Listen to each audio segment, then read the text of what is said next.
Welcome to the Just Ingredients podcast. I'm Cara Lynn, and here we talk all things nourishing to the mind, body, and soul.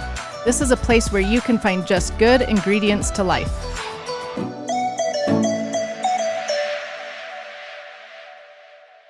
You have probably seen Ila's award-winning Super Serum Skin Tint with its iconic bottle and dropper all over social media. It feels like every influencer is talking about it. Ila is the OG of clean, thoughtfully formulated products that are super hydrating to improve your skin over time. Ila's Super Serum Skin Tint with SPF 40 is a #1 bestseller and award winner. A clean skin tint with light, dewy coverage and active ingredients like niacinamide, hyaluronic acid, and squalane. It truly makes your skin feel alive.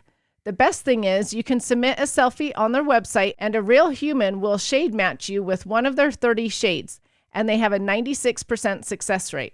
So try it for yourself. Visit ilabeauty.com and use Just Ingredients at checkout for 15% off your first purchase. That's ILIAbeauty.com with code Just Ingredients for 15% off your first purchase.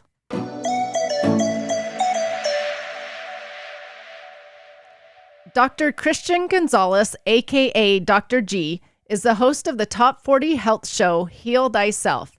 He's co-founder of the Swell Score marketplace and leader in emotional trauma healing. He completed his Doctorate of Naturopathic Medicine at the University of Bridgeport College of Naturopathic Medicine in 2014. He is a leading and trusted voice in all things holistic health and has been featured in countless media outlets, including MSN, the LA Times, Shape, and more. Welcome to the show today, everyone. I am so honored to have my guest here today. I have wanted Dr. G on our show for a really long time. He is one that I follow on social media. He's one that I watch his show. He just is an amazing doctor trying to do so much good out there in the world. And so I'm really honored that he took the time to be here today. So thank you, Dr. G, for being here today. Oh man, thank you for inviting me. Listen, there's a lot of things that I want to talk about today. And for the viewers and listeners, we are ready to go out the gate. You know, there's a lot of good stuff, but thank you for really creating this space for your audience and bringing people on like me to spread our work, our passion, whatever it is to heal. Well, thank you for being here. And like you said, we have a lot to discuss. I want to talk about emotional health, trauma, all these things. But before we begin, will you just tell my listeners a little bit about yourself and your background? Yes, absolutely. Dr. Christian Gonzalez, and I am a naturopathic doctor.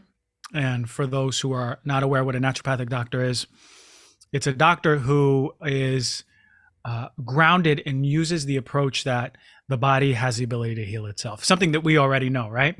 When you give it what it needs to heal, i.e. food, i.e. sun, sleep, community, love, touch, all of the things that we need as human beings, and you remove the things that are blocking that obstacle to healing, right? The processed foods, the toxins in our makeup, in our shower stuff, the things we're breathing in, the stressful people in our lives, all of the things that don't serve us. So once you remove those things and we take the holistic approach, the mind, the body, the emotions, the spirit, it's not just body that we're looking at. You know, you go to your local PCP. Hey, you know, I'm starting to get chest pain. Okay. Do you have asthma? Let's give you albuterol. There you go. Well, why the hell do you have asthma? Right? What's going on in the home? What are you breathing in? Is it a mold issue? Are you breathing in volatile chemicals? Right? Or is there something structurally, mechanically wrong? Are you inflamed? Or do you have an indolent infection that we don't know about? These are the things we rule out from a holistic standpoint, but it's not just physical. And I'm happy that we're making the space to talk about the emotional thing. But I worked as a naturopathic for many years after school, particularly in cancer. My mom died of breast cancer when I was in school, my freshman year of medical. And it brought me to, it's funny how life converges, right? There's a reason if you listen and you take these risks and follow your heart, really, as cliche as it sounds, following your intuition in your heart. And as life was going, I worked in an integrative cancer hospital, and I saw a lot of sick people, and I was under the impression that cancer only happened to older people, right? And, you know, seeing people my age sitting in front of me and I'm interviewing them, seeing people younger than me. And at the time I was like 30, 31, and I was just watching them and I was like, I can't believe that there's something happening that's deeper than just food. So as I left this integrative hospital and went to practice for myself in California, I started looking at all of my clients coming in for cancer and drawing a little pie chart. What are all the things we know integratively? What do we know evidence-based is leading to cancer? Now, what are the things that we're not talking about, but I'm seeing? I'm seeing in tests, or I'm seeing as, always being sensitive to people's energy. I know what they're saying. Like, I know what's underlying the words they say. And in this pie chart, I looked and I saw a big chunk that was missing that we haven't researched enough. And it was environmental toxins, environmental exposures, and emotional repression. Okay. So at the time, there was enough research out there that I could have gone the environmental route, and I did. So I went full force. And that's when I really started establishing, I guess, a name in the medical community for myself from the environmental standpoint. What are the things in our home? I remember doing a podcast a while ago, and they're like, hey, Dr. G, what is the best bed? What's the best matcha? What is the best deodorant, right? Hitting me, boom, boom, rapid fire. Wow. And I was like, okay. I was like, all of my years of studying, and now I'm just recommending products. And I didn't feel, I felt like there was more to it. And in a beautiful way, it started to show me, and it was in my own experience when I got really sick with mold, which is an environmental toxin, right? Which we know is connected to different types of cancers, brain, breast. And I thought to myself, okay, what if I was exposed to mold even worse growing up? Or what if I'm exposed to mold in the future? Every house has mold on some level, right? And I thought about resiliency, and resiliency is a big thing. What is the cup? The cup that is filling up, and then overflows, and then we manifest anything from a skin disease all the way to a cancer, a chronic disease, right? Why are we filling up our cups, and what's determining the size of the cup?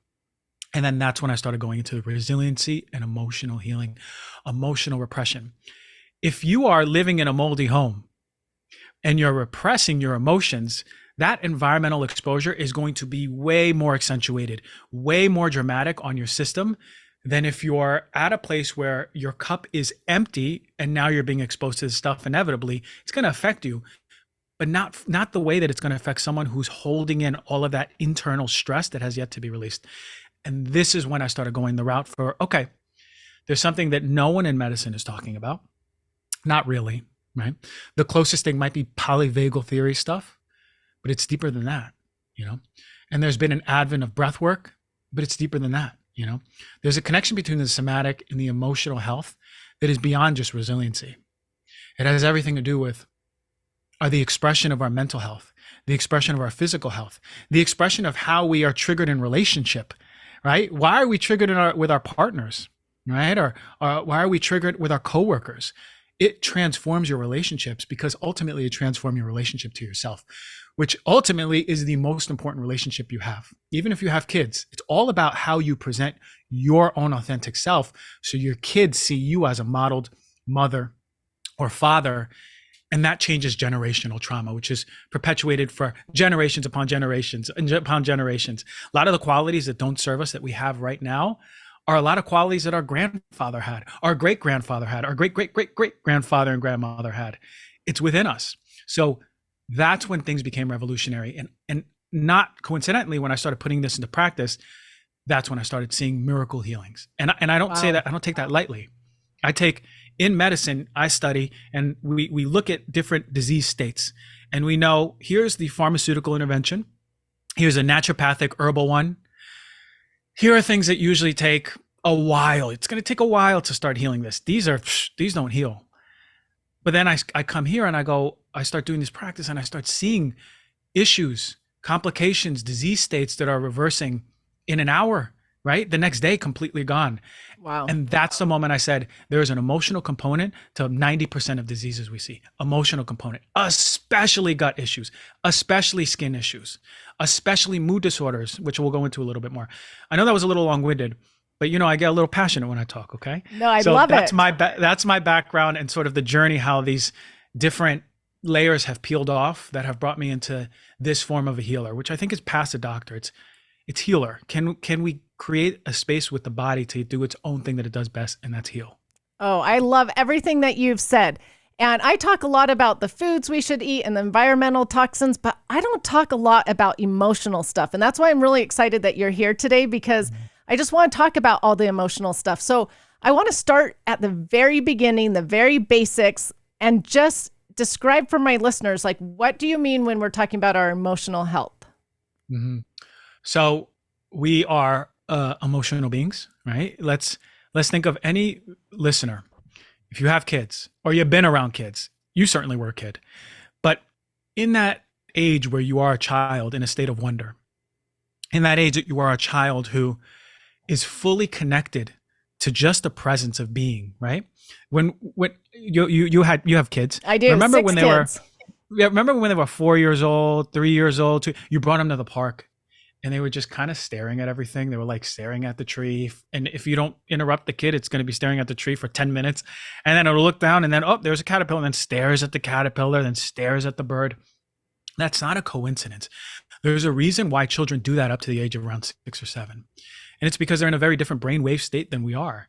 Our brainwave state is more dominant in the egoic, who am I in relation to this experience? So let's say we take a 3-year-old kid and we take a 8-year-old kid and we bring them to the same place and we put them in a little space with grass and there's a caterpillar, right? And you tell the kids to stare at the caterpillar. The 8-year-old is going to lose interest much faster. The 3-year-old's still going to be in the state of wonder, watching the caterpillar, full deep presence and being. And it's because their brainwave state has not yet developed the ego enough where it's not who am I in relation to the caterpillar, it is just caterpillar. Whatever color, whatever shape, whatever size, I accept this experience of caterpillar. Whereas the 8-year-old now has developed his ego enough to go, okay, well, here's a caterpillar and brown. I don't like brown. I don't like this shade of brown. I don't like it. Why? Because it's the color of the bad guy on the superhero cartoon that I watch. Therefore, I don't like caterpillar, right? Yep. And they don't go through that process of thinking. They just know, okay, I just don't like this. I don't like caterpillars, right? Yep. So there's a reason why emotions which are fully authentically expressed become repressed over time. Now in that 3-year-old, if they're hungry, they're going to say, Mom, I'm hungry. I want food right now. If they got to poop, they're either going to poop their pants or they're going to go, I need the bathroom right now. Yep. If they're sad, they're going to cry. If they're angry, they're going to throw a tantrum. I know you've seen 1 or 2 tantrums by your kids at some point in your life. Yep. Right? And if they're scared, they're going to shake and you're going to see their eyes open really in fear. So then what happens as we get older, 8, 9, 10, 11, 13 years old, where you look at your kids and go, I don't know if she's angry right now. I can't tell anymore. I don't know what happened. So true. Why? Right? So what happens is we begin to repress emotions. And this isn't by mistake. This is around the age of 6 or 7 when our brain waves change. And our brain waves change to all of a sudden create, like I said, that egoic expression, that egoic, who am I now in relation to? And it comes to the home. It always comes back to the home. What is the experience of my tribe? What is the experience of mom? What is the experience of dad? What is the experience of mom and dad together? What about if dad gets really mad? How does mom get? But what if mom gets really mad? How does dad get? Have I ever seen dad cry? Does mom cry?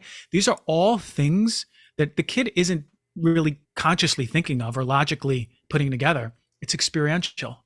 So by the time they're 7 or 8 years old, that little boy or little girl knows exactly the little boy or little girl they need to be for mom and dad. Interesting. That means that little boy or girl they need to be may require that they all of a sudden start turning down that expression of emotion, the unfiltered emotion that you saw when they were before 6 or 7. All of a sudden, maybe dad comes home, he's really mad. He doesn't know how to express his anger because his dad took his anger out on him and his dad took his anger out on him. And the dad is dealing with emotional trauma and can't even hold anger. So all of a sudden is taking it out on mom and yells. That's going to create a lot of fear in the household. Therefore, what's the message to the child? Well, when I'm angry, I can't do that because mom cries. Okay, so I can't express my anger. Maybe now the 100% anger expression is at a 50. Maybe now it's at a 40. Maybe the kid is fully repressing that emotion of anger. Wow. Or sadness, or fear, or guilt, or shame, or even sexuality. These are all important pieces to a human being. And we repress those as we get older, and it's almost exclusively due to the safety of our household. We sacrifice our authenticity for survivability. Wow. Because if we don't conform to the norms of the household, well, then that is putting a threat to our survivability. Maybe we don't get food. Maybe if I express my anger, even when I'm 8, 9 years old, and I know that dad does that, and then oh my God, I'm going to disrupt the whole norm of the house. I might not get food. I might not survive. I might die. This is the biological impulses that we have as children. And this is why, as we get older, it's not just parents then. All of a sudden it's school, then it's teachers, then it's professors, then it's friends, then it's boyfriends, then it's girlfriends. And all of a sudden we're 20s, 30s, 40 years old looking at ourselves and we go, okay, well, who the hell am I? Right? Wow. Because we lost so much touch with who we are, because who we are is just a culmination of identities that were allowed and unallowed by other people. You explained that so well. And I'm sitting here thinking, wow, that is spot on. I hadn't really thought about it like that before. So let's talk about repressed emotions. What are there top repressed emotions that most people repress? Yeah. There are basic human driving emotions that we have. Human being, if you look at a kid, you'll know what the emotions are, right? You see a kid, fear, sadness. You see anger in a kid. That's easy to see. You see guilt, right? Especially if a kid does something, you say, hey, what are you doing? You can't do that, right? You see the expression, the contraction of the body, the face in worry, kind of like a dog, right? Hey, why'd you pee there? Don't pee, right? The dog knows how to express that energy and the reciprocation to the voice, to the tone. So fear, anger, guilt, shame, right? Sadness, grief, repressed sexuality. These are all human emotions that we repress over time. And it's different for different people.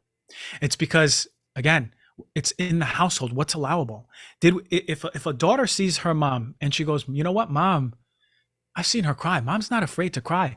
But you know what? Mom's not afraid to be angry. But you know what? When Mom's angry, she's not taking it out on me or my brother, or she's not taking it out on my husband. She just goes to the room and shakes and screams. And you know what? And she makes it safe for me to do it too. And you know what? I've seen Mom say that she's scared sometimes. Wow, Mom is a great model of authenticity. Mom is a great model of full expression. She's not holding back herself. The biggest gift that we can give our children is authenticity from us. If we model our authenticity, we break generational trauma and we allow our children to be free children. A free child means that as they get older, in adolescence, teens, they're still not afraid to express themselves. There's so many men out there that are afraid to cry. There's so many women out there I see so many women who are so angry and don't let it out. And they're putting on the mask of people pleasing. Yep. So when this anger comes out, oh my God, this is when you see such miracle healing, because I see a lot of women. But even in men, we're so disconnected from our heart because there's been that moment. Maybe our dad said, hey, you're a big boy now, you're tough. Don't do that. Don't cry anymore. Don't cry anymore. Or you see that in a movie. The guy, maybe it's a moment in a movie where a guy's crying and they go, look at that guy, he's so sensitive. Look at it, oh my God, what a wuss, right? And we take that to heart. Or maybe it's in school, right? Where we feel like crying and we're made fun of. These moments stay with us because, again, it's about safety. If you're about to cry in school and you know that the people around you, your classmates, are going to make fun of you, it's going to create a feeling of unsafety every time you come to the school. So we repress that part of us again and again and again. So those are the basic human emotions. Those are the things that drive. I would say fear is the umbrella for all. Fear is the reason why we hold back our expression. Interesting. To me, in my work, there's only love or fear. You can either choose to be in love, and we can go a lot about what love really means, or fear. Most people that you see in the street, most people you see on Instagram, most people that you ever meet are predominantly in a state of fear. And I actually think that drives most disease, because the state of fear, the state of I'm not safe to be who I am, is what's repressing and repressing and repressing and causing more stress. What is stress? Stress is not just, oh, I'm stressed and my body's responding with cortisol. Stress essentially is you not being able to be yourself in the moment. If I come home and I go, honey, I'm stressed. And she goes, oh man, I'm sorry, honey. What happened? I'm like, yeah, my boss, he was just being an ass all day, and it's the worst. Well, what I'm really saying is my boss said something to me and I wanted to be like, stop talking to me like that. Fuck that. I'm so mad. Right. But we didn't allow ourselves to express that. So instead, we somatically felt the experience of stress. Interesting. And stress is what is essentially us saying, I'm just not allowing myself to be who I am in that moment. So, wow, what an amazing way to reframe what stress is. Right. If you're stressed, aside from physical stress, right, overworking out, eating crappy foods, chemically stressed toxins, true emotional stress means that you're just not being who you are in that moment, and you're having the experience of what you think is stress. Wow, that is incredible and very profound. So here's my question for you. If most of us are repressing our emotions or we're all acting out of fear, how do we start expressing our emotions? This is the lifelong question, right? And I have a very simple and easy answer for you. If we're living in fear and we're repressing emotions, the number one thing that you have to do is get in your body. We want to become masters of meditation, and we're novices. We're children just learning how to walk when it comes to connecting with our body. When you see a young child, they are fully connected with their body. Like I said before, Mom, I got to poop. Immediately they feel the sensation of poop. Mom, I'm hungry. I want to eat right now. They feel the sensation of hungry. Oh my God, I'm so sad. Right? Right. You ever see a kid fall, and they don't just look at you with tears coming down their eyes. There's sound, right? There's a Yep. right? Yep. We don't even let the first come through. As soon as the first comes, we repress it, hold it. No, it's not safe because I'm going to be judged, right? So the question is, how do we begin to even know if we're repressing emotions? The answer is going to be you are, the moment you connect to your body. We have to stop. We are too fast. We're too fast. We are driving in a Ferrari, but now the wheel's coming loose and thinking we have control of it, and the Ferrari is like all over the place. Our lives are too fast. We are not slowing down. We have to slow down in order to at least just feel what's in our body. How many of the listeners, how many of you out there come home, right? You sit down and you're by yourself and you have nothing to do, and you start getting anxious because you have nothing to do. So all of a sudden you find something to do. You go, maybe I'm just gonna clean up the whole bathroom. That's what I got to do. The bathroom's been having to be clean, and that little spot on the toilet, I got to clean up the bathroom. Let me go on my phone. Let me just scroll, or let me put on the TV, or let me call some friends. Maybe I want to go out. We do everything not to be. True. This is an important thing to understand. We do everything not to be. We are the best doers. We are elite, masterful doers. We are children at being. The first way to even know if you are repressing emotions, which you are, is to be. Emotional healing, or healing in general, is it's a feminine energy. The feminine energy of receiving, the feminine energy of being. We are so in our hypermasculine of doing. We don't allow ourselves to receive and just be. So you have to connect to your body, however that looks, whether that means doing a somatic body scan meditation, for me, I lay down on this table right here where the laptop is on, and I'll close my eyes every morning and I'll feel my body. Just feel my body, right? How many of you when was the last time you even visited your right toe, your right second toe? When was the first time you even knew how it even feels? I often have people do this practice and they're like, oh my God, I didn't even know my lower back is in so much pain. Because we run away from pain so much, but not only physical pain, emotional pain as well. And we do that by going to the safest place in our body, and that's our head. We go to the logic and we go to the voice in our head, which is the safest thing. It's our ego protecting us from the pain that we're holding on the inside. The pain of the moment where dad said, you're not good enough. The pain of the moment where mom didn't nurture us or give us love when we needed it the most. That's where we hold and remember the pain. The pain where our boyfriend judged us, our girlfriend judged us, the teacher judged us, the moment we said we wanted to sing and someone said, you have the worst voice. All of that is remembered in our body. Different parts of our bodies hold that expression. So you have to connect to your body. Feel your body. Feel your body resting and weighing down on the surface under it. Notice where you have tension. Just notice where you have tension. There's a body map. We hold emotions in different parts of the body. Once you understand where you're holding tension, you're going to start to understand what emotion is there. And as you do this more and more, and I do this class called Learning the Language of the Body for this reason, I teach people how to connect to their body, to put their hand on the part of the body that is tense, and then listen. Here's the other part of this. Your body has been waiting to talk to you for so long. Children are so in touch with their body, and that's where they're unfiltered. When they feel something in their body, they express it. We feel something in our body and we repress it for years and years and years and years and years until we listen to the body's calls when it creates disease in our body. Our body's been yelling at us for 10 years and we finally listen, and then we have arthritis, right? And then we finally go, let me suppress the body's yells just a little more with medication. This is the point I'm trying to bring up. When we connect with our body, we're going to connect to our intuition. When we connect with our intuition, we're going to know what our body needs. if you're connected enough with your body, you can go to a supermarket, reach for some food, and you'll feel a very subtle contraction or expansion around the food. And you're going to go, oh my God, my body is literally rejecting what's in this food right here. My body today does not want an apple. Let me go here. Let me go here. Ooh, my body wants a carrot. I can't believe it. I feel it. I know where it's expanding. My tension is loose. Oh my God, I got to make some carrot soup tonight, right? This is how in tune we can be with our bodies. And that's when you're connecting to your emotions, and that's when you're healing. That's incredible. I actually just heard someone yesterday talking about that in the grocery store, of knowing what foods your body wants. Okay, so here's my question for you, though. I have a lot of moms that listen to my podcast. So I know my moms are thinking like, dude, I've got newborns that are, crying in the morning, or toddlers that are up early and running around. And then I'm getting them to daycare, and then I'm running to work and get home and stop at the grocery store to hurry and make dinner and pick up the kids from daycare. Like, where do they find time to connect with their body? Easy. This is a great question, because guess what? I see a lot of moms. I've seen a few single moms too, right?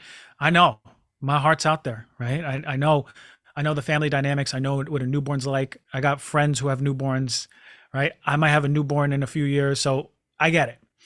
So this is about then checking in throughout the day when it works for you. You're going to take a shower, okay? You're going to take a shower 100%. This is a beautiful moment to just check in with your body. Right when you turn on the water, it only takes 10 seconds to drop to your body, right? Move your awareness away from your head and just tune into your body. Just feel right now, where do I feel tension? I'll tell you right now, it's going to take 5 seconds. My upper left stomach, I feel tension. That means that right now I feel fear for some reason. Maybe there's something in my body. Maybe I'm scared to be on a podcast. Probably not. I like talking. But maybe there's something in my day that has brought more fear into my stomach. See? So once you tune into your body, just checking where you have tension, that takes 5 seconds. All moms can do that. All dads can do that. I would actually recommend, and this is what I tell a lot of my clients, is to move emotion through the body. The most important piece to this is your voice. Again, remember when I said the kid who falls and scratches their knee, they don't just sit there silent as a church mouse and just has tears coming down the eyes, right? They make sound. Right. We hear that. So for us, we're so ashamed of our own voice. So even just as powerful as checking in the body is connecting to your voice. So what I tell a lot of the moms, they go, okay, I'm going to do this 10 times in the shower. And I'm going to breathe fully into my belly. Think about this. I tell people, take a deep breath in. And the first thing they do is lift up their shoulders and lift up their chest. That ain't breathing. That's sort of what I just did when you said that. Right? We are so trained to breathe sympathetically. And here's why. If you and I were on a hike, Caroline, and we saw a bear, the first thing we would do is, and all of the air would come in exactly how I told you to take a deep breath. That's giving the signal to our body that we're in a sympathetic state. We're sucking in our stomach and moving up our chest and shoulders. We're scared. That's fear. So instead, another great way to start checking in with this, even if you don't have time, let's say mom's just loading the dishes, right? Dad's doing something outside, mom's loading dishes, kids playing with something on the floor. Okay, as you're loading the dishes, just stick out your belly. Not like society says a woman can't have her belly hanging out. Move your belly out, right? Let it hang, kids with little pot bellies, there's a reason. It's because they're allowing themselves, they're inherently in tune with their own natural state of breathing. Their belly's out, their diaphragm is going down fully, activating their vagus nerve, putting them in a parasympathetic state. So let your belly hang, load up those dishes. Let your belly hang when you're sitting in the car, just dropped off the kids. Oh, my belly's hanging. Now you're bringing yourself down into grounded state.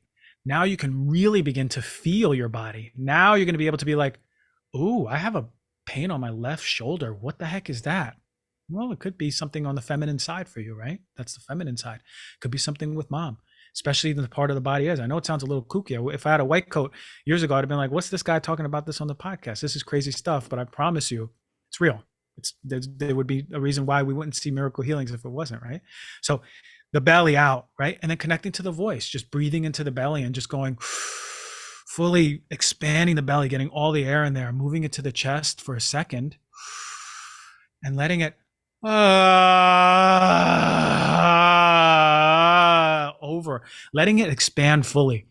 You do 3 of those, you're going to be grounded. Your stress is going to be your stress is going to move through the body. That tension, that tightness, the more louder you do it, the more expansive, the longer, the louder, the more filling up the room, the filling up the shower you're in for a 5-minute shower, all you can afford. Feeling the belly, doing the sound, connecting to the body. This takes, you can do 5 at a time throughout the day. 5 in the shower, 5 in the car, 5 loading the dishes. You've done 15 in the day. That is exponentially more than you've ever been doing. You are going to begin to feel better and more connected to yourself. That takes a total of 8 minutes, 9 minutes, and you could do it while multitasking. I love it. I love that it's an easy, doable task to do. We can all do that. And if you think about it, at least as you were talking, when my teenagers are stressed and they're like sitting doing math homework or something, they'll just naturally be like, oh, Smart. And it's them just releasing that naturally. And so as you're saying that, I'm like, oh, we all need to be better at that. Right. And notice, most of us are sucking in our stomach, pulling up our chest, and only respirating or bringing in air, right? The respiration is up on our chest. We're using our scalene muscles on our neck to pull it up, right? So there's those moments, when you're breathing like that, and sometimes you're like at work, right? It's because finally your body's like, get away from your chest and come to your belly. Kids are not far removed from being young, 1, 2, 3, 4, 5, 6 years old. So they remember that very clearly. So you notice your teenagers doing that for a reason. It's their body knowing in its own wisdom what to do in that moment. We get older, repress more, disconnect from our body, disconnect from the wisdom, disconnect from intuition. We don't even know what our body needs. And then we just get a disease and we go, what do I do now? Right? So interesting. We connect to the body and you'll listen to it and you'll know what the body needs 10 years before you manifest the disease down the road. Upstream is the emotional component. Downstream is the mental adaptations, the anxieties, the OCDs, the addictions that we see. That's downstream. And downstream from that is the physical. Now look in medicine, we have the microscope or the magnifying glass on the physical. There's a whole stream all the way up the Colorado River where there's a fountainhead, and it's called emotional. So the emotional, repressing these emotions, this emotional trauma, all of this stuff is causing the physical health issues, correct? Most physical health issues have an emotional component.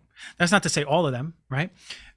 Someone might be like, okay, well, what about an infection, right? What about if I get strep throat? That's not emotional. Okay, on the surface, it's not, right? You caught a bug, quote unquote, or the strep bacteria grew, right? And you got sick, right? Okay, that's great. But what's happening that your body is not resilient enough to fight it off naturally? So we have to think about it this way. There's still an emotional component if you're getting chronic infections. If you're let me tell you, to repress an emotion, it is a ton of energy. I know that because the energy is expressed and it literally shakes the room that I'm in, right? There's so much energy, so much heat energy. Some people look like they just came out of a sauna for a reason.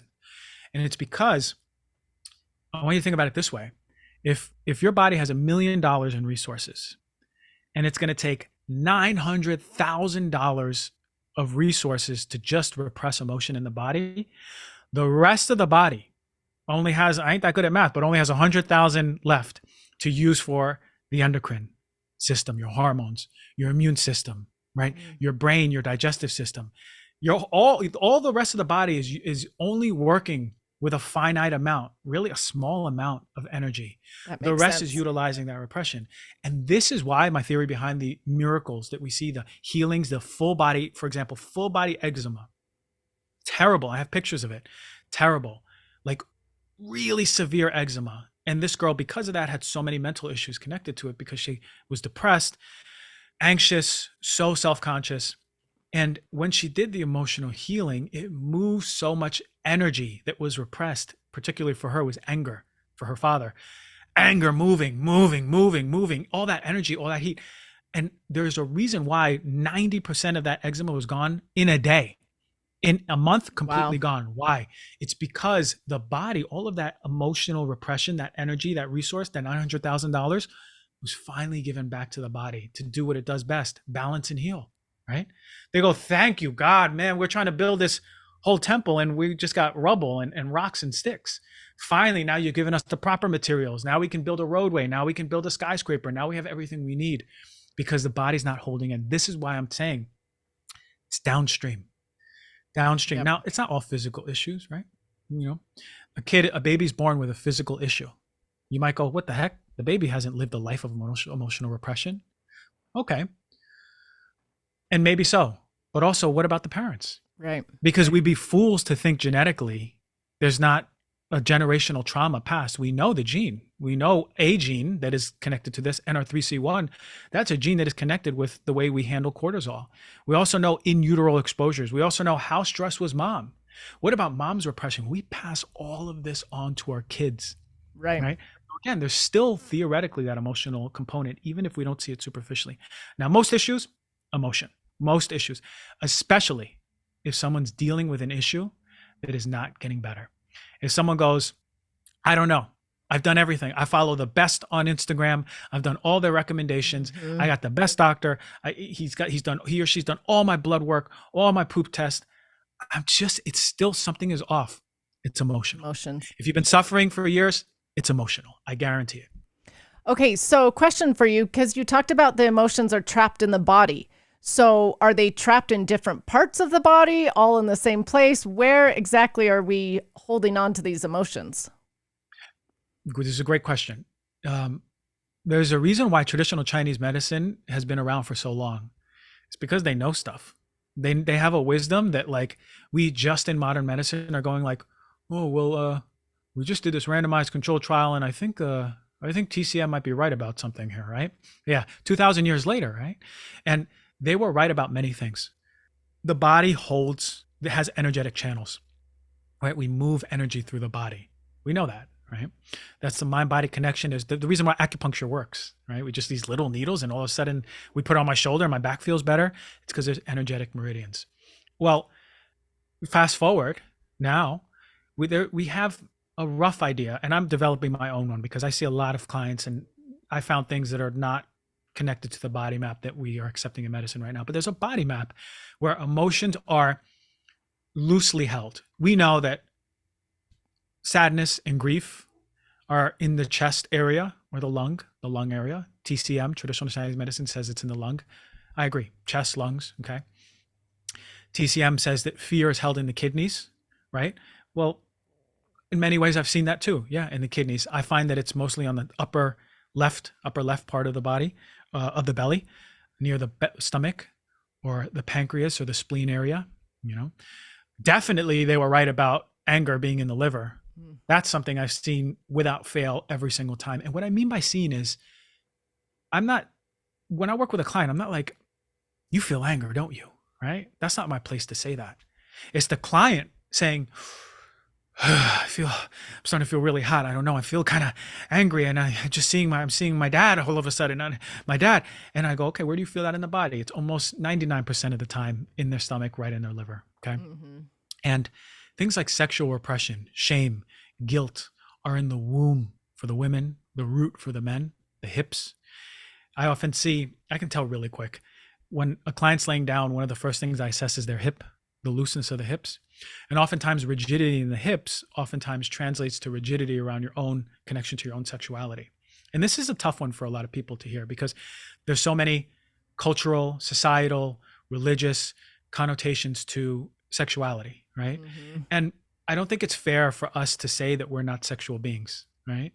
And to deny, it doesn't mean to act it out, but to deny that we're sexual beings is a huge, huge repression. And I bring this up because this is actually the deepest thing I see in most people is repression of their own sexuality. They're so ashamed of most women are ashamed to embody their true feminine expression of their sexuality and sensuality because society or their partner has said, well, this is just sex. This is the way it is, right? And you know, we grow up, and now the younger generations, their idea of sex is right here on the phone, the pornography, right? Porn. It's only sexual penetration, intercourse, done, right? Whoa, what the hell? We're living in a world where men have this idea that this is what it means to be sexual. Women, for the most part, are submitting to that without their own power and being like, hold on, wait, whoa, that doesn't align with me. Actually, I feel in my body, I'm so deeply connected to my sensuality, right?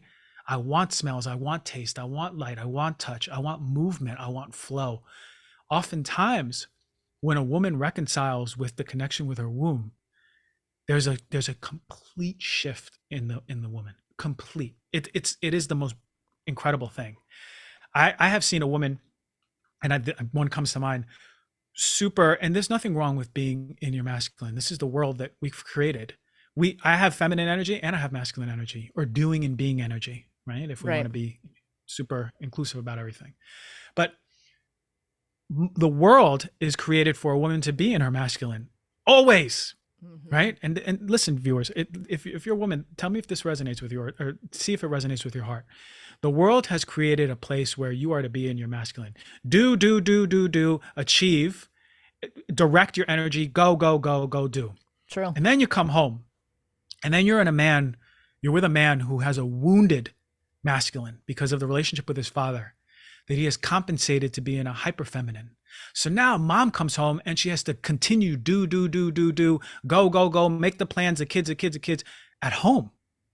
So there's this woman in particular, this was her life, and she comes, and I can tell already, just the way she walked in, her energy, the way she talked, she was 24/7 in her masculine.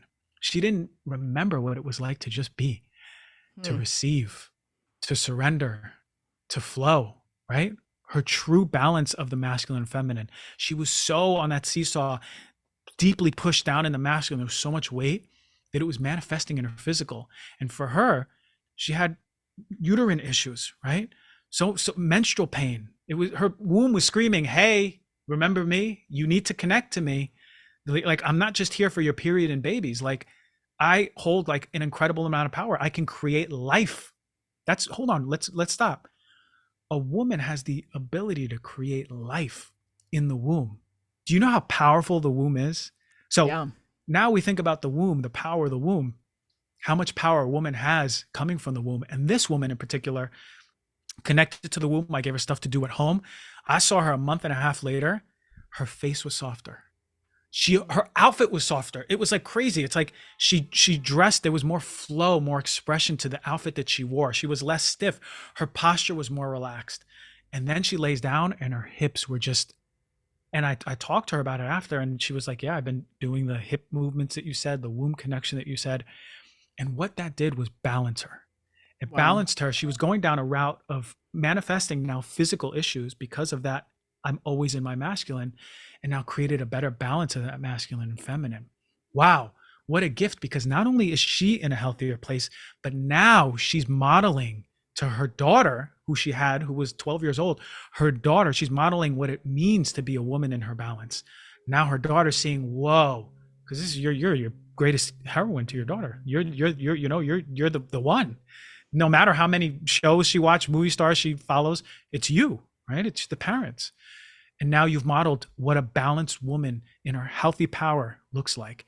And this is like, that's the most beautiful thing. So womb is so essential, so essential. A woman who was infertile for 2 years came here. She was ready to do IVF. This was her last thing she did. And in 2 months, she got pregnant. Wow. 2 months, and her womb was active. And her in particular, she had someone that crossed her boundary, and she had a lot of sadness and anger in her womb. But sexual repression is, I go back to that. We have to come back to saying, okay, like, you can follow whatever you want to, whatever rules, but as long as you make amends that, yeah, you're a sexual being, that's okay. That's okay. You can be a sexual being. You're allowed to be sexual, and you can be sensual, and you can be expressive in who you are and be accepted. No one's going to judge you, because in fact, when they see you in your full power and full potential, you're either going to trigger them, but you're going to lay a seed, or you're going to inspire them. Regardless, you're doing good in the world just by you being you. That is fascinating. I could do a whole podcast with you about this, because I'm sure a lot of women don't even realize that they're stuck in just being the masculine or using that masculine energy 24/7. And they don't even realize it. They don't even realize it. And then again, my belief is that we attract a partner for 2 reasons, right? The partner, it's not a mistake. The first boyfriend you had, and it's not a mistake the partner you married. We attract partners for 2 main reasons: for healing the emotional repression, to coming back to our authenticity, our authentic selves, and to balance the masculine and feminine, right? the true polarity and dynamic, however it looks for you, right? Right. Like for me as a man, I can be just a little more feminine, or I could be just a little more masculine, or it's okay. One day I could be one day I could be the other. But so long as I'm in that space of balance, right? Now, most of those women who are in their hypermasculine, they have to handle all the stuff at work. Damn, and now I got to handle everything at home. They oftentimes attract a man who is hyperfeminine. And there's a reason. They often attract, and this I guarantee there's going to be a listener who goes, holy shit. They often attract a partner who has a wound. Now, these wounds create the imbalance in our masculine and feminine. We're born in balance with that. And if we're allowed to be free children, we come into it naturally. But oftentimes, a son who has a wound with his father, oftentimes has a resentment towards the masculine, right? So let's say I have a father wound. I often resent my own masculinity and compensate with hyperfemininity. A woman who has a wound with her mother often resents her femininity and brings in more hypermasculinity. Okay, makes sense. So these polarities are brought together in a very specific way. So you attract a partner not just because they're funny and they're nice and they're handsome or they're pretty. There's more to that. It's such a magnetic sacred pull. It's not, there's billions of people in the world and it's just you two. There's a reason. It's because that person exactly hits that exact note on the symphony that you need for your healing. So think about it. The woman who's in her hypermasculine, think if your husband is very passive, can't lead, right? Has trouble leading, is not able to be intentional, to plan, to stand up straight and go, okay, you know what? Hold on. You ain't going to do this. I got this. I'm going to do this right now from now on. Let me put this on me. You know what? You ain't planning this anymore. I got this. Where's the assertion balance in the man? And if your man isn't expressing that, there's a reason. It's because he's not coming into his own healthy masculinity because you are not in your healthy femininity and vice versa.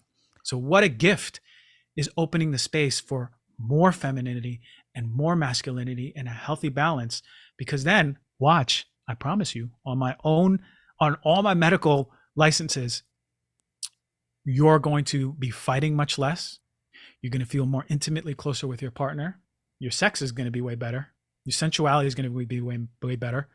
Your children are going to see much deeper relationship with your partner, which is one of the most important things you can do and model for your children. The whole family unit heals just by you balancing that place. But so much of it comes from the emotional repression. So interesting. So it's like I've seen so much of this for so long, enough to say, okay, yeah, there you go. This is what it is, right? I'm not saying I have the golden nugget, but I'm saying there's a big ass golden nugget behind me that is really helpful and is going to help a lot of people.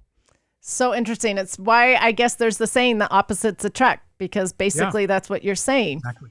Okay, I have another question though along these lines. Well, actually I have a few questions, but first of all, when people are talking about emotional healing and holding on to emotions, I often hear about the fascia. So is the fascia also holding on to our emotions or no? Great question. I believe in my work that the emotions are held in the fascia. I don't think they're held in the organs. I don't think they're held in the bones. They're definitely in the body. And I believe that they're in the fascia. And here's why. Fascia is the most mysterious tissue in science to the body. Maybe we should explain really quick to the listeners what the fascia is in case they don't know. I'm going to give the best analogy. Okay. If you think of saran wrap all around your body, that's your fascia. It's sort of like a second silver skin under the skin. It is the thing that holds you together, right? If we didn't have fascia, we'd be kind of like just a big gloop on the floor, right? Like just like a puddle of skin and eyes, right? Sorry for that visual, but the fascia is what wraps our body, and you can sort of see it. If you cut into, if you ever did cadaver lab, you cut through the skin, you go through the layers of the skin, and you'll see like a little silver webbing under that. That's the fascia. But there's layers. You can go past that and you go down the muscle and there's more fascia. But it sort of wraps around everything in the body. There's nothing that the fascia doesn't touch in the body, including the blood. It's everywhere. The fascia is the tissue that has communication from the bottom of our toe to the tip of our head. The fascia is the reason why when you get a massage and someone presses on one part of the body and another part of the body, you feel that tension, that pull is the reason why, right? So if you think of like a shirt and you twist it around your finger and it creates a little circle around the finger and it's pulling from different sides, that's sort of like the fascia, right? Now, why is the fascia important? Well, mechanically, it's there to hold us together, right? Mechanically, it's there to facilitate the movement, the gliding of muscles, right, across the fascia. And as this fascia gets traumatized, now there's physical trauma. If you get into a car accident, guess what remembers first? The fascia. The memory of the car accident's in the fascia.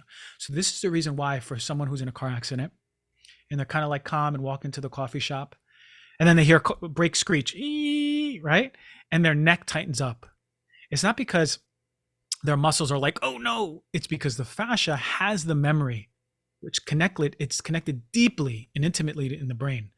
So the emotional centers in the brain are sending a signal to the fascia back to the brain, they're communicating, and it's going tighten, protect. Fascia is there for survivability, right? Fascia is there when someone's about to punch you in the stomach and you tighten up, the fascia around the stomach is tightening. But now, anytime you see a fist on TV or in a movie or someone just raises their hand, you tighten up again. It has memory. And we see this now that fascia holds memory. And there's the cells of the fascia. This is very important to understand. They're not just cells floating around a matrix, right? It's actually a network of cells. It's one unit. Think of a big quilt that is just quilted together like a mosaic quilt, huge quilt. Right? It's not just a big matrix with little circles. All the circles are connected. So that means, and it travels faster, the signal from one fascial cell to the other, faster than the speed of light. That's crazy, right? Yeah. Because it has electromagnetic. It's not just electric, like the brain and the nerves that is going neuron to neuron electric. It's going electromagnetic. And I don't want to get too technical, but this is important to understand. That means that the fascia is not only deeply connected in signals and telling our body to protect very fast within less than a second, but we also see that the fascia has anticipatory signaling. That means that the fascia can anticipate a threat before the threat is even acted out. Wow. The fascia, in essence, is your intuition. The network of cells have so much memory that all you need is just a weird feeling for your body to react. All you need is just, without even subconsciously knowing, a smell in the air that reminds you of somebody who really hurt you in the past, the cologne they wore, the perfume. Just a quick scent, a 1-second scent, and the whole body reacts. This is for survivability, for protection in the body. It's like a shield. It's like a force field that is created in the body. So what I see is that the emotions, the energy of the emotion, right? Let's forget the words fear, anger, just the energy of the emotion is held in the fascia in coordination with the nervous system. Fascinating. So, question then, can you heal your fascia? Is that where you start, or you heal a different way emotionally? This is great question. I keep saying great question, but you're asking great questions. Well, one, you have to get in the body, as I mentioned before. Right. You have to relax your belly. You have to first come back to your breathing, come back to your body. Just know where you're holding tension. Train your voice. Maybe go up and down. You have to hear your voice expanding to move that energy. But when it comes to the fascia, I actually recommend doing fascial releasing, myofascial releasing with the balls. You ever roll around with a lacrosse ball? Yep. Have you ever tried? Yep. Yeah. So that actually helps, but it's funny. I added a little extra to it. I call it emotional rolling, right? So let's say you woke up, or you've been up for a little bit, you had your coffee, but then you're like, let me check my body real quick. You lay down and you feel, just like I said, oh, upper left, I feel tension right here. Remember I said that maybe I have a little fear of something today. I have to check in with my body later. So I feel a tension up my upper left belly. So later, after this podcast, I can grab one of my lacrosse balls. I have a bigger one than a lacrosse ball. It's actually like a bigger size one, and lay on it, right? And I can actually roll around and go to the spot that I feel the most amount of tension, the most amount of like pinch, like, ooh, ooh, ooh, ooh, ooh, here's my pressure point. Here it is. Okay. And then I can begin breathing, right? Taking a deep breath as best as I can to my belly, even though I'm on my stomach. And then just doing like your kids doing the homework, like, but really extending it till I have wrung out all the air from my lungs. And that's going to be really important because you're going to feel that part of your body starting to melt over the ball. Do it again. Do it again. Over and over until you feel that tension that is resisting the ball all of a sudden begin to surrender. Remember we were talking about surrender and receiving. It's the same energy. Surrendering that fascia, that muscle relaxing over the ball until you're fully surrendered onto the ball and you just kind of just like dead weight on it. You've opened up and you might find, and this happened before and it's happened to clients, you might find that certain parts of your body as you become louder and you're you might start crying all of a sudden, right? And there's emotion that starts flowing. That if there's any better way of identifying that emotions are in the body, it's rolling your body and seeing with the sound that emotions start coming up. It's in the body, right? So try that at home. You can actually get a set of lacrosse balls. There's you can get them on Amazon. I do you know Lauren Roxburgh? Do you know who that is? Lauren Roxburgh. She's a fascial specialist. Yes. She's really great. And she has a set of, I have no affiliation, but she has a set of fascial balls. Blasting type things. Yeah, fascial. Yeah. So it's worth exploring, especially if you feel in your body really tense. It can be day and night. You'll feel like you came out of a massage in 15 minutes. So that's so interesting. We have a fascia therapy clinic just right by my home, and they do all types of fascia therapy. And I didn't really connect the two, that you could go there for emotional healing. So yeah, in many, but it's because they're not coupling it with the sound, right? I haven't heard anyone saying, do this rolling. Oh, but also like make a sound, right? They don't say that. They'll just say, do the rolling, just breathe a little bit. It's half the formula. Okay. You have to do it, and you have to actually come from your body. What I would tell people is where you have that ball or that device or whatever you're using, where you feel that pressure pushing in that pain, what is the sound that is coming from that space? What is the unique sound that is coming from that space? And if you bring your voice from that place, right, you bring it, that pain, the sound of that pain from that place, then you're in resonance. You're coordinating your sound to that pain, right? And that's where you might find emotion coming. Okay, so is the sound allowing the emotional release? The sound, so it's two ways. Okay. It is the stimulation, right? Whether it's through breathing, whether it's through pushing through the body, the fascial, but ultimately the sound is the permission. Okay. Right? And it's like the emotions, once they're ready to move, they look at the light at the end of the tunnel, and your throat is the end of the tunnel. And if it's a 1-lane highway, they're going to be like, damn, we can't go. We got to stay in here. But if you've opened your voice to a 10-lane highway, then it's going to move. And this is an important point that I have to bring up. Most people are repressing their voice. Most people, the people who do the quote unquote best, and I say quote unquote best because there's no best and worst in emotional release, right? The people who come to me, they're where they are. There's no judgment. Some people are like, just need to just connect to their body and there's no emotions, and that's fine. Maybe the next time there's a massive explosion. Some people lay down and as soon as it's like you just touch the flower and it opens up so fast, right? It's okay. But the people who do the quote unquote best are the people who are singers, who are in theater, who are on TV and use their voice. These are the people who are immediately, they're okay going, right? They're not afraid to use their voice, right? They're not afraid to project their voice. Most people, a lot of men and women, especially women, oh my God, they don't want to use their voice, right? They're okay. As a woman, I need to be seen, but not heard. This is something that I've heard, right?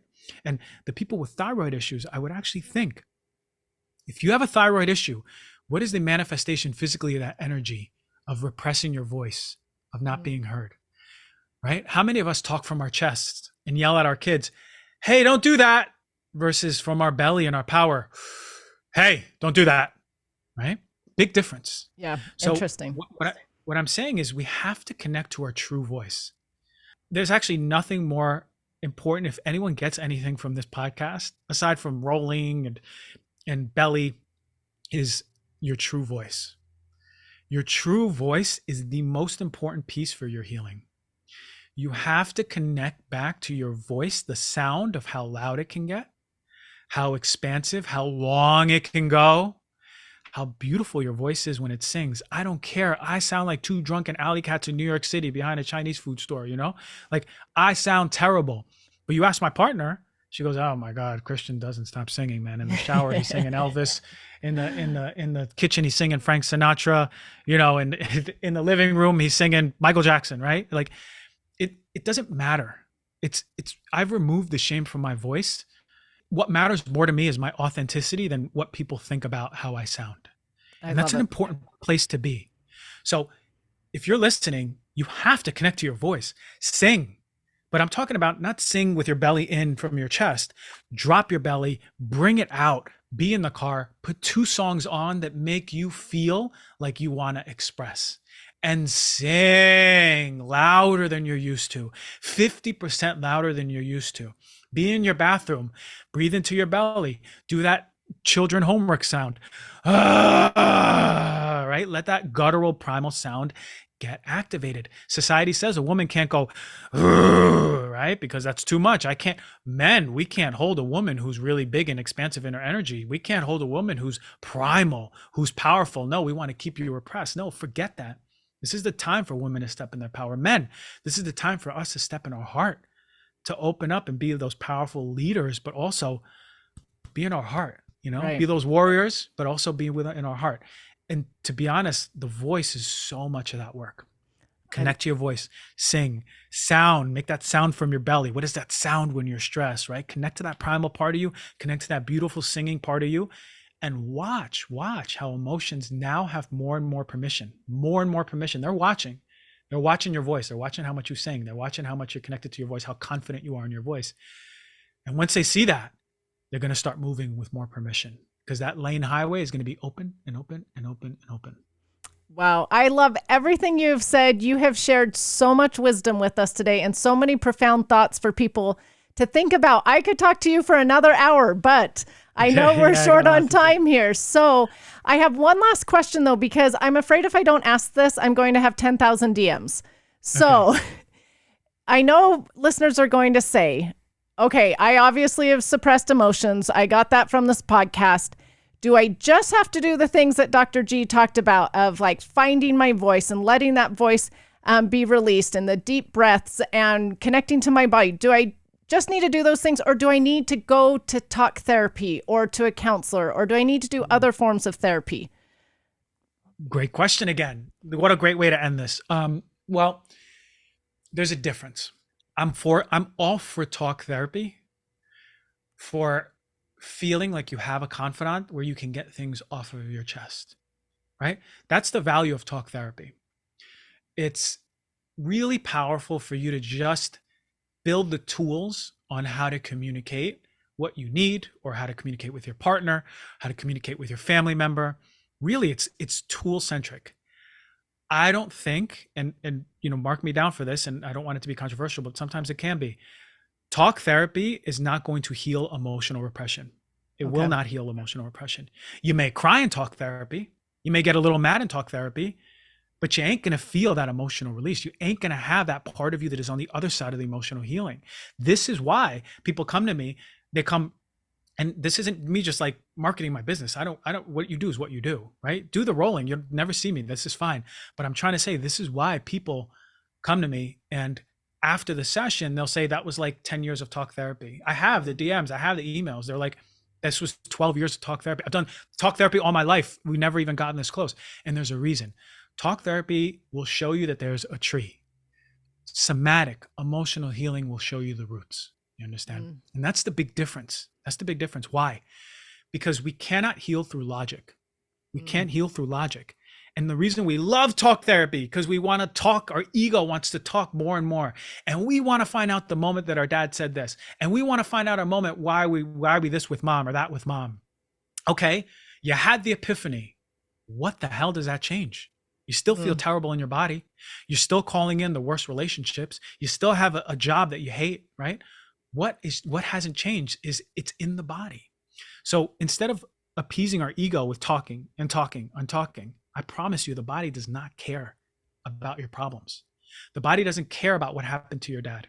The body doesn't care about what happened to your mom. I don't want to sound crass, but the body does not care. It would be as silly as me saying right here, if I cut my knee and I have an open wound, and I go, hey, everyone on Instagram, look at the wound on my knee. It really cares about what happened in 8th grade when they said I couldn't sing and I was really embarrassed. My knee doesn't care. It only cares if I'm picking the scab or I'm letting it heal. The same with the body. The body only cares, are you allowing yourself to feel and express the emotion, or are you repressing it? That's it. That's it. The body doesn't care about the language, doesn't care about details, it doesn't care about the traumas, it doesn't care about any of it. But when we go to therapy, we talk about this and the ego is like, yes, more, give me more. I want to know more about myself. But the body doesn't care if you know about yourself. The body only cares, are you connected to it and in alignment? So if you go to talk therapy, I'll say it this way. If you have a therapist, you have to have an emotional somatic healer. You have to. Otherwise, you're wasting your money and time. If you have an emotional somatic healer, you don't need a therapist. You understand? Yeah. That's the way that I would say it. Okay, that's great advice, because I do think that talk therapy can provide a lot of tools of how to deal with stress and handle with stress and how to deal with this situation. But like you said, they're not going to help you release the emotion. You need to do that work yourself. Exactly. To the T. Okay. Thank you so much for being here. Like I said, we have learned so much from you. I know people are going to want to find you on social media. So where can they find you? So a few places. The main Instagram is at doctor.gonzalez, Gonzalez. The emotional healing one is at elm.health. And that's the website. And if you're interested in doing emotional healing, what I offer is one-on-one, like you and me in this room where this podcast is being taken place. Or we can do one-on-one virtual. Let's say you're on the other line. We could like do it right after this podcast or something, right? Or we also have group classes at a lower price point, group classes that create the space for emotional healing. And there's different ones. There's one that are centered around if you're feeling angry and you have gut issues, because if you have gut issues, you almost inevitably have anger repression or fear repression. Almost everyone who has gut issues has that. That's why so many Americans probably have gut issues. Because Americans are more angry than anyone. I've seen, and I've done a lot of this emotional healing work in New York. Oh my God, a lot of New Yorkers and New Jerseyans East Coasters are really angry. But guess what? So are we in California, or so are we on the West Coast, or so are we in the Midwest, because we're so quiet and we want to hold it in. So there's classes, right? There's anger release classes, fear release classes, finding your voice. We just signed on to get someone to do breath work, emotional healing breath work, emotional healing sound journey. I just signed a guy yesterday to join in and help us with finding our voice and finding our singing voice, right? So people connecting us to our voice, a mindful eater, right? So Elm is a big place to create a community where we have different choices to do different things. We're all doing the same thing, connecting us back to our body. So yeah, group virtual ones on Elm, one-on-one with me, whatever you want. And then I have the podcast Heal Thyself that is more than emotional. There's physical stuff. And, as you know, like a lot of the stuff that we love together, it's like the environmental stuff and don't watch out for this and go for this. So yeah, you can find me there, and feel free to DM me. I try to answer most DMs anyway. So I'd be happy to DM. And look, thank you for having me on this podcast. I love talking about this stuff. As you can tell, it comes from my bones and my cartilage. And I really, it's important for me to shift what we're doing in medicine. And there's a new wave coming. And I don't take this lightly. This has been coming for 10 years. There's a new wave, and it's this sort of somatic emotional healing. And I'm standing up in my, again, masculine, right? The masculinity, and saying that I'm going to lead this journey. I'm going to lead this wave. And thank you for giving me the space to do this. Thank you so much for being here. Listeners, he is such an amazing resource to follow on social media. His podcast is amazing. You always have great topics, great guests. So go follow his podcast. Go follow him on Instagram. I'm excited to go check out Elm. I actually didn't know much about that, so I'm going to go check that out. So thank you for sharing all of that. I always end my podcast with asking my guests what they have found to be the best ingredient in life. What would you say it is? Authenticity. Being who you are without fear, and allowing that who you are, to be expressed so radiantly, so big, that you allow people to begin to have the permission to do the same themselves. That's how you heal the world. I love that. I am going to go home and just ponder my authenticity. It is just amazing. Thank you again for being here. You seriously have taught us so much. I know this podcast is going to do so well because people just are interested about this and wanting that next phase in healing, and emotional healing is what it is. So thank you so much. Thank you so much. And thank you all the viewers, or the listeners, if this, I don't know if it's on YouTube, but everyone, for taking the time out and really just being receptive and opening your heart to it. And if it resonates, start moving towards that direction. If I spoke any part of this to your heart, listen to your heart and move to that direction. If I talk to your head and you go, I don't, this guy's a kook, then let it be. Maybe you come back next year. Then maybe you listen next year and then you open your heart again. Where you are is perfect. It ain't no problem. All the love. Thank you so much. Thank you.